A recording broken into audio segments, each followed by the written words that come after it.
ইসলামের ৫ স্তম্ভের মধ্যে অন্যতম ফরজ ইবাদত হল সালাত।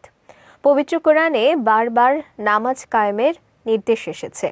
নির্দিষ্ট সময় ও সঠিক পদ্ধতিতে নামাজ আদায় করা প্রত্যেক মুমিনের জন্য বাধ্যতামূলক। তবে অনেক সময় অসচেতনতা কিংবা তাড়াহুড়োর কারণে রুকু ও সিজদায় এমন কিছু ভুল হয় যার ফলে নামাজ শুদ্ধ হয় না। বিস্তারিত জানাচ্ছেন নুসরাত আহমেদ।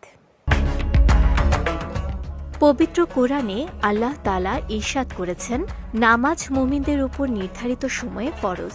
তবে শুধু দাঁড়ানো বসার মধ্যেই নামাজ সীমাবদ্ধ নয়, বরং এর প্রতিটি রুকুন সঠিকভাবে আদায় করাই নামাজের মূল শর্ত।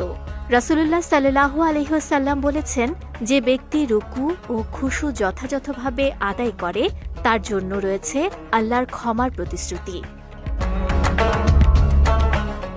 তবে অনেকেই দ্রুত নামাজ শেষ করতে গিয়ে রুকু ও সিজদায় তাড়াহুড়া করেন। হাদিসে এসেছে, এক ব্যক্তি সঠিকভাবে রুকু সিজদা আদায় না করায় সাহাবী হুজাইফা রাদিয়াল্লাহু তাআলা আনহু তাকে বলেন তার নামাজ শুদ্ধ হয়নি।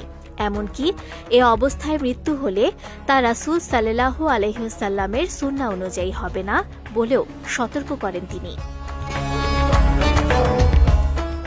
সিজদা আদায়ে সবচেয়ে বেশি ভুল লক্ষ্য করা যায়। সিজদায় যাওয়ার সময় শরীরের নিচের অংশ থেকে উপরের অংশ ক্রমান্বয়ে জমিনের দিকে যেতে হবে, অর্থাৎ প্রথমে হাঁটু, এরপর হাত, তারপর নাক ও কপাল।